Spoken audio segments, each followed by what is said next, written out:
Hello दोस्तों, स्वागत है आपका अपने चैनल एग्जामेज़ॉन पे। तो फिर से मैं हाजिर हूँ 11 सितंबर 2020 के इंपॉर्टेंट इवेंट्स के साथ। आप वीडियो का हर एक फैक्ट काफ़ी ध्यान से सुने, क्योंकि लास्ट में आपको 2 क्वेश्चन के जवाब देने हैं। आज का पहला क्वेश्चन है, डोर स्टेप बैंकिंग सर्विस किसके द्वारा लॉन्च की गई है? तो रिसेंटली निर्मला सीतारमण जी द्वारा door step banking service launch की गई है। ये हैं हमारी finance minister Nirmala Sitharaman ji. Recently इन्होंने पब्लिक सेक्टर बैंकिंग के लिए, यानी पब्लिक सेक्टर बैंकिंग द्वारा ये सर्विस प्रोवाइड की जाएगी, door step banking service. Main focus वो लोग रहेंगे जिनकी एज 70 ईयर्स या फिर इससे ऊपर है। स्टार्टिंग में सिर्फ नॉन फिनेंशियल सर्विसेज ही डोर स्टेप बैंकिंग सर्विस के तहत प्रोवाइड की जाएंगी। बाद में अक्टूबर 2020 के बाद से फिनेंशियल सर्विसेज भी आपको डोर स्टेप प्रोवाइड की जाएंगी। तो आप याद रखिएगा, पब्लिक सेक्टर बैंक्स के द्वारा डोर स्टेप बैंकिंग सर्विस को लॉन्च किया गया है निर्मला सीतारमण जी द्वारा। नया क्वेश्चन देखते हैं। इंडो पैसिफिक रीजन पर रिसेंटली पहली बार इंडिया, फ्रांस और जापान के बीच में ट्राइलेटरल डायलॉग ऑर्गेनाइज हुआ। आपको बताना है इंडिया को इसमें किसने रिप्रेजेंट किया। तो रिसेंटली इंडिया, जापान और फ्रांस के बीच में इंडो पैसिफिक रीजन पर एक ट्राइलेटरल यानी त्रिपक्षीय वार्ता ऑर्गेनाइज हुई है। इसमें इंडिया को रिप्रेजेंट किया है हर्षवर्धन श्रृंगला जी। ये हैं हर्षवर्धन श्रृंगला जी, इंडिया के फॉरेन सेक्रेटरी हैं, यानी विदेश सचिव। पहली बार त्रिपक्षीय वार्ता ऑर्गेनाइज हुई थी इंडो पैसिफिक रीजन पर इंडिया, जापान और फ्रांस के बीच में, जिसमें इंडिया को रिप्रेजेंट किया है हर्षवर्धन श्रृंगला जी द्वारा। तो आप याद रखिएगा, इसमें क्या हुआ, इंडो पैसिफिक रीजन में जो चाइना का बढ़ता हुआ प्रभाव है उसको देखते हुए पहली बार ये ट्राइलेटरल डायलॉग ऑर्गेनाइज किया गया है तीनों कंट्रीज के बीच में, इंडिया, फ्रांस और जापान। इसके अलावा इंडो पैसिफिक रीजन की बात करें तो तीसरी यानी third Indo Pacific business forum organise होने जा रही है वियतनाम की कैपिटल हनोई में। तो वियतनाम की कैपिटल हनोई में third Indo Pacific business forum organise हो जा रही है, जिसकी अध्यक्षता होगी वियतनाम के पास। तो आप याद रखिएगा। नेक्स्ट क्वेश्चन है, ईपीएफओ के सेंट्रल बोर्ड ऑफ ट्रस्टीज की 227th मीटिंग को किसने हेड किया? तो रिसेंटली एम्प्लॉयज प्रोविडेंट फंड के जो सेंट्रल बोर्ड ऑफ ट्रस्टीज हैं उनकी 227वीं बैठक हुई। इसको हेड किया गया है संतोष कुमार गंगवार जी द्वारा। ये देखिए, ये हैं Santosh Kumar Gangwar ji, minister of labour and employment के मिनिस्टर हैं। रिसेंटली ईपीएफओ के बोर्ड ऑफ ट्रस्टीज की 227th मीटिंग हुई, उसको हेड किया है संतोष कुमार गंगवार जी ने। एक बात याद रखने वाली है कि इस मीटिंग के दौरान जो employees deposit link insurance scheme है 1976 में लॉन्च हुई थी, employees deposit link insurance scheme, उसके तहत जो पहले इंश्योरेंस मिलता था एम्प्लॉयज को वो 6 लाख तक का मिलता था, 6 लाख तक का, अब उसको बढ़ाकर 7 लाख कर दिया गया है। तो आप इतना याद रखिएगा, यानी कि अगर आप ईपीएफओ के एम्प्लॉय हैं, आपकी डेथ हो जाती है तो आपको 7 लाख का कंपनसेशन तुरंत मिलेगा, या फिर आप ईपीएफओ यानी प्रोविडेंट पे करते हैं, आप ईपीएफ पे करते हैं। बात करते हैं ईपीएफओ की। एम्प्लॉयज प्रोविडेंट फंड ऑर्गेनाइजेशन 1952 में स्थापना हुई थी। इस समय ईपीएफओ के कमिश्नर कौन है? तो सुनील बर्थवाल। हेडक्वार्टर आपको पता है न्यू दिल्ली में। नया क्वेश्चन है, ई गोपाला एक मोबाइल ऐप है, किसके द्वारा लॉन्च किया गया? तो recently prime minister Modi ji द्वारा बिहार में ई गोपाला मोबाइल ऐप लॉन्च किया गया है वर्चुअल तरीके से। देखिए, प्राइम मिनिस्टर मोदी जी ने रिसेंटली प्रधानमंत्री मत्स्य संपदा योजना स्कीम लॉन्च की थी बिहार में वर्चुअल तरीके से। उसी दौरान ई गोपाला मोबाइल ऐप भी लॉन्च कर दिया। ई गोपाला मोबाइल ऐप किस लिए है? जो एनिमल फार्मर्स होते हैं उनको ब्रीड इंप्रूवमेंट की जानकारी देगा, और साथ ही साथ कोई भी इंफॉर्मेशन आप डायरेक्टली ई गोपाला मोबाइल ऐप पे ले सकते हैं।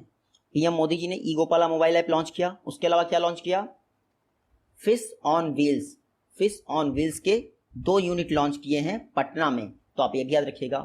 इसके अलावा aquatic disease referral laboratory Bihar के किशनगंज में इनॉग्रेट की गई है पीएम मोदी द्वारा। तो एक्वेटिक डिजीज रेफरल लेबोरेटरी भी आप याद रखिएगा। इसके अलावा पीएम मोदी द्वारा फिश ब्रूड बैंक भी लॉन्च किया गया है, इनॉग्रेट किया गया है बिहार के सीतामढ़ी डिस्ट्रिक्ट में। तो ये चारों आप याद रखिएगा, e Gopala app, fish on wheels के 2 यूनिट, एक्वेटिक डिजीज लेबोरेटरी, साथ ही साथ फिश ब्रूड बैंक, सारे के सारे बिहार में इनॉग्रेट किए गए हैं पीएम मोदी द्वारा। पीएम मोदी जी जब मत्स्य संपदा योजना लॉन्च कर रहे थे उसी दौरान इन सबको लॉन्च किया है। नया क्वेश्चन है, इंडियन एग्रीकल्चर पर रिसेंटली वेबिनार ऑर्गेनाइज हुआ है, इसको इनॉग्रेट किसके द्वारा किया गया? तो इंडियन एग्रीकल्चर पर जो वेबिनार ऑर्गेनाइज हुआ है उसको नरेंद्र सिंह तोमर द्वारा इनॉग्रेट किया गया है। ये हैं नरेंद्र सिंह तोमर जी, इस समय एग्रीकल्चर मिनिस्टर हैं। इनके द्वारा इंडियन एग्रीकल्चर पर जो वेबिनार हो रहा था उसको इनॉग्रेट किया गया। इस वेबिनार का टाइटल क्या था? जो एग्रीकल्चर पर वेबिनार हुआ उसका टाइटल था enhancing water use efficiency and coverage of micro irrigation in Indian agriculture. तो ये था वेबिनार का थीम, ऑर्गेनाइज किया गया था डिपार्टमेंट ऑफ एग्रीकल्चर द्वारा। देखिए नरेंद्र सिंह तोमर जी ने वेबिनार में कहा कि जो माइक्रो इरिगेशन का टारगेट है वो अगले 5 वर्ष में 100 लाख हेक्टेयर को कवर करना है। कितना? 100 लाख हेक्टेयर कवर करने हैं अगले 5 वर्ष में माइक्रो इरिगेशन के अंतर्गत। अभी तक कितने कवर हुए हैं? तो अभी तक सिर्फ 47.9 लाख हेक्टेयर ही कवर हुए हैं पिछले 5 वर्ष में। रिकॉर्ड क्या रहा है? 2019-20 के दौरान माइक्रो इरिगेशन में 11.72 लाख हेक्टेयर को कवर किया गया है। ये एक वर्ष में रिकॉर्ड है अब तक का। तो आप देखिएगा अगले 5 वर्ष में 100 लाख हेक्टेयर को माइक्रो इरिगेशन के दायरे में लाना है। नेक्स्ट क्वेश्चन है school education in 21st century. इस पर 2 दिनों का कॉन्क्लेव हुआ है। किसके द्वारा इनॉग्रेट किया गया है? तो recently prime minister Modi ji द्वारा 2 दिनों तक जो कॉन्क्लेव ऑर्गेनाइज हुआ है school education in 21st century, इसको इनॉग्रेट किया गया है पीएम मोदी द्वारा। किसने ऑर्गेनाइज किया है? तो एजुकेशन मिनिस्ट्री यानी रमेश पोखरियाल जी ने ऑर्गेनाइज किया। देखिए एजुकेशन मिनिस्ट्री ने नेशनल एजुकेशन पॉलिसी 2020 को फैसिलिटेट करने के लिए 8 से लेकर 25 सितंबर के बीच में शिक्षक पर्व ऑर्गेनाइज किया है। क्या? शिक्षक पर्व ऑर्गेनाइज किया है 8 से लेकर 25 सितंबर के बीच में। इसी के अंतर्गत ये school education in 21st century conclave organise किया गया है। इनॉग्रेशन किसने किया है? पीएम मोदी ने। नेक्स्ट क्वेश्चन है यूनिसेफ द्वारा 1990 से लेकर 2019 के बीच में जो मोर्टेलिटी एस्टिमेट है उस पर एक रिपोर्ट जारी की गई है। आपको बताना है 2019 यानी 1990 से लेकर 2019 के बीच में इंडिया का अंडर 5 मोर्टेलिटी रेट में एनुअल रेट ऑफ रिडक्शन क्या रहा। तो यूनिसेफ के अनुसार 1990 से लेकर 2019 के दौरान इंडिया का एनुअल मोर्टेलिटी रेट रिडक्शन रहा है 4.5। ये रहा है अंडर 5 मोर्टेलिटी के लिए। रिसेंटली यूनिसेफ ने मोर्टेलिटी एस्टिमेट पर एक रिपोर्ट जारी की है। कई सारी और संस्थाएं हैं, WHO, United nation, world bank. आप सिर्फ यूनिसेफ याद रखिए कि रिलीज इसने किया है। यूनिसेफ ने कहा है कि इंडिया ने काफ़ी बेहतर प्रदर्शन किया है और इंडिया की चाइल्ड मोर्टेलिटी में काफ़ी कमी आई है। अगर 1990 से लेके 1990 से लेकर 2019 तक देखें तो इंडिया ने एवरेज प्रत्येक वर्ष 4.5 अंडर 5 मोर्टेलिटी रेट में कमी की है। जो 1990 में अंडर 5 मोर्टेलिटी रेट इंडिया का 126 था आउट ऑफ 1000, वो 2019 में घटकर कितना हो गया है? 34 हो गया है। तो आप देख सकते हैं अंडर 5 मोर्टेलिटी रेट 126 से घटकर 34 हो गया है। अगर यही इन्फेंट मोर्टेलिटी रेट करें तो उसकी बात करते हैं तो 89 था 1990 में और अब वो घटकर 28 हो गया है। तो ये दोनों याद रखिएगा, इन्फेंट मोर्टेलिटी रेट और अंडर 5 मोर्टेलिटी रेट। ये बात की गई है यूनिसेफ की रिपोर्ट के आधार पे। यूनिसेफ की बात करें, यूनाइटेड नेशन चिल्ड्रन फंड 1946 में इसकी स्थापना हुई थी। इसका हेडक्वार्टर कहाँ है? तो न्यूयॉर्क में इसका हेडक्वार्टर है। हेड कौन है इसकी? Henrietta H four. Next question है ईज 2.0 इंडेक्स, इसको किस बैंक द्वारा टॉप किया गया है? तो ईज 2.0 इंडेक्स को टॉप किया है बैंक ऑफ बड़ौदा ने। सेकंड आया है SBI और थर्ड आया है ओरिएंटल बैंक ऑफ कॉमर्स। देखिए आप ये देख लीजिए, ये टॉप 3 बैंक रहे हैं ईज 2.0 इंडेक्स में। पहला है BOB, SBI, फिर ओरिएंटल बैंक ऑफ कॉमर्स। तो ये टॉप 3 आप जो हाई हैं उनको याद कर लीजिए और फिर टॉप 3 इंप्रूवमेंट वाले बैंक ये भी आपको पता होना चाहिए। तो बैंक ऑफ महाराष्ट्र ने टॉप किया इसमें, central bank of India second आया है और कॉर्पोरेशन बैंक थर्ड आया है। बाकी कैटेगरी वाइज आप मत याद करिए। तो टॉप 3 इंप्रूवर और टॉप 3 बैंक ईज 2.0 इंडेक्स में कौन है आपको पता होना चाहिए। ईज 2.0, ईज का फुल फॉर्म क्या है? Enhanced access and service excellence. यह है ईज, बैंकिंग सेक्टर में रिफॉर्म के लिए लॉन्च किया गया था। जो ये ईज इंडेक्स है जारी कौन करता है? तो इसको IBA इंडियन बैंक एसोसिएशन द्वारा जारी किया जाता है। इस समय इंडियन बैंक एसोसिएशन के CEO कौन है? सुनील मेहता। आप याद रखिएगा। जो ईज 1.0 इंडेक्स था उसमें ओवरऑल बैंकिंग सेक्टर का स्कोर था 49.2 आउट ऑफ 100। इस बार जो ईज 2.0 जारी हुआ है उसमें बैंकिंग सेक्टर का ओवरऑल स्कोर बढ़ गया है 67.4 हो गया है, यानी इंप्रूवमेंट हुआ है। यह क्वेश्चन है आपको बताना है इंडिया की सेकंड और साउथ इंडिया की फर्स्ट किसान रेल, इसको अनंतपुर रेलवे स्टेशन से झंडी दिखा दी गई है, रवाना कर दिया गया है। आपको बताना है अनंतपुर रेलवे स्टेशन किस स्टेट में स्थित है? तो अनंतपुर रेलवे स्टेशन आंध्र प्रदेश में स्थित है। आप ये देखिए, यह है किसान रेल, इंडिया की दूसरी और साउथ इंडिया की पहली किसान रेल है। इसको अनंतपुर रेलवे स्टेशन से हरी झंडी दिखा दी गई है, जो आंध्र प्रदेश के सीएम हैं वाईएस जगनमोहन रेड्डी द्वारा। किसान रेल क्या होती है? देखिए, किसान रेल का यूज़ जो पेरिसेबल कमोडिटीज़ होती हैं उनको जल्दी से जल्दी एक स्थान से दूसरे स्थान तक पहुंचाने में किया जाता है। पहली किसान रेल कब लॉन्च हुई थी? तो महाराष्ट्र के देवलाली से, अभी 1 महीने पहले ही महाराष्ट्र के देवलाली से बिहार के दानापुर तक गई थी। अब और ये दूसरी किसान रेल है इंडिया की, ये आंध्र प्रदेश के अनंतपुर से नई दिल्ली रेलवे स्टेशन तक आएगी। इसमें फ्रूट्स हैं यानी फल हैं, क्योंकि आंध्र प्रदेश में फल बहुत होते हैं इसलिए। आंध्र प्रदेश की बात करें तो 2 दिन पहले मैंने आपको पढ़ाया था, आंध्र प्रदेश ने विद्या कनुका स्कीम लॉन्च की थी। उसके अलावा लैक्टेटिंग और प्रेग्नेंट वुमेन्स के लिए आंध्र प्रदेश ने संपूर्ण पोषण स्कीम भी लॉन्च की है। सीएम कौन है? वाईएस जगनमोहन रेड्डी। गवर्नर कौन है? विश्वभूषण हरिचंदन। नेक्स्ट क्वेश्चन है, ऑर्गेनिक कॉटन ग्रोवर्स के लिए सफल नाम का लोन प्रोडक्ट किस पब्लिक सेक्टर बैंक ने लॉन्च किया है? तो रिसेंटली एसबीआई द्वारा सफल लोन प्रोडक्ट लॉन्च किया गया है ऑर्गेनिक कॉटन ग्रोवर्स के लिए। जो भी ऐसे फार्मर्स हैं जो कॉटन को ऑर्गेनिक तरीके से उगा रहे हैं, उनके लिए सफल लोन प्रोडक्ट लॉन्च किया गया है एसबीआई द्वारा। सफल का फुल फॉर्म क्या है? Safe and fast agriculture loan, यह है सफल का फुल फॉर्म। सफल में आर्टिफिशियल इंटेलिजेंस टेक्नोलॉजी और मशीन लर्निंग का यूज़ किया गया है। खास बात यह है कि सफल के तहत उन लोगों को लोन दिया जाएगा जिन्होंने पहले कभी लोन नहीं लिया है। इसका primary focus organic cotton growers पे होगा, आप देखिएगा। एसबीआई की बात करें, स्टेट बैंक ऑफ इंडिया, सारी प्रेसिडेंसीज को जो बैंक थी उनको मर्ज करके 1921 में इंपीरियल बैंक बनाई गई थी। उसी का चेंज करके 1955 में स्टेट बैंक ऑफ इंडिया बनाई गई थी।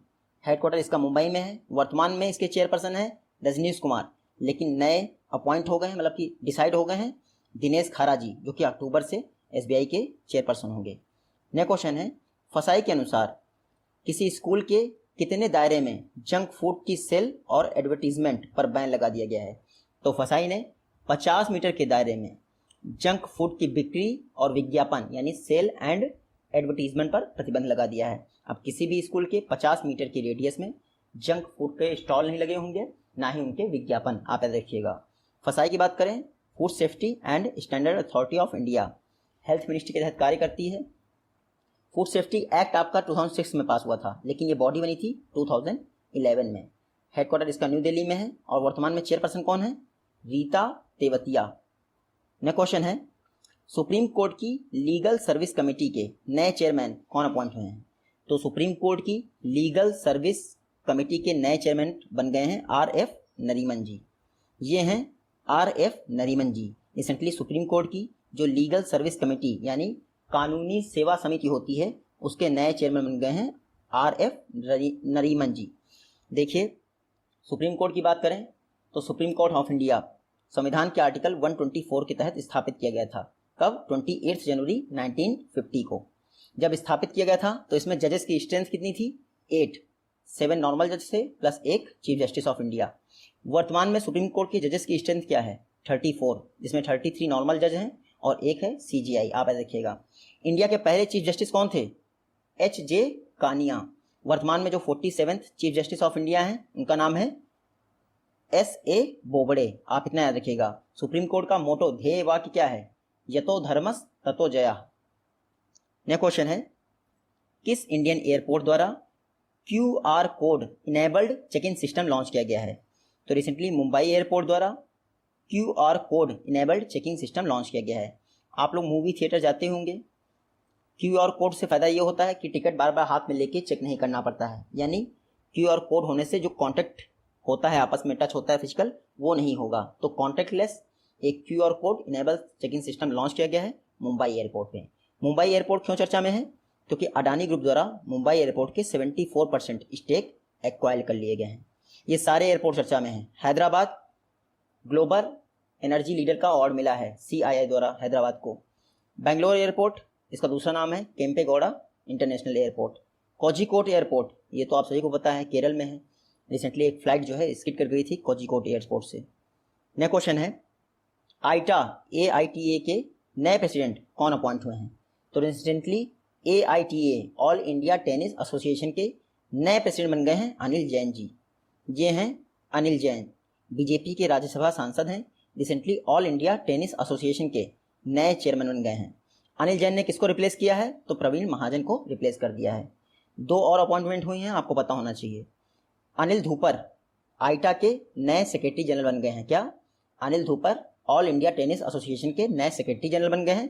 साथ ही रोहित राजपाल आइटा के ट्रेजरर अपॉइंट हुए हैं, यानी सारा पैसा यही देखेंगे। तो ट्रेजरर अपॉइंट हुए हैं रोहित राजपाल। आइटा की बात करें, ऑल इंडिया टेनिस एसोसिएशन, स्थापना कब हुई थी? 1920 में। हेडक्वार्टर इसका न्यू दिल्ली में है। और अब नए प्रेसिडेंट कौन बन गए हैं? अनिल जैन।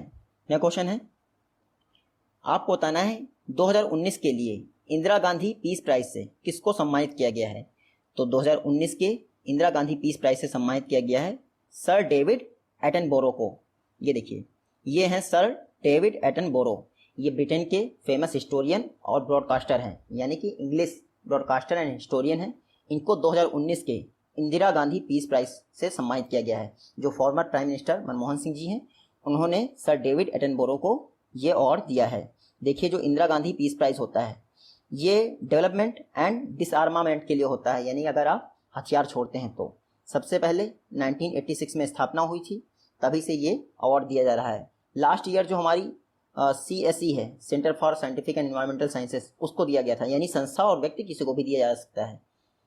नेक्स्ट क्वेश्चन है, ग्लोबल फिनांस मैगजीन के द्वारा वर्ल्ड का बेस्ट बैंक किसको डिक्लेयर किया गया है? तो रिसेंटली न्यूयॉर्क स्थित ग्लोबल फिनांस मैगजीन द्वारा विश्व का सबसे बेहतरीन बैंक DSB बैंक को डिक्लेयर किया गया है। DSB बैंक मतलब डेवलपमेंट बैंक ऑफ सिंगापुर।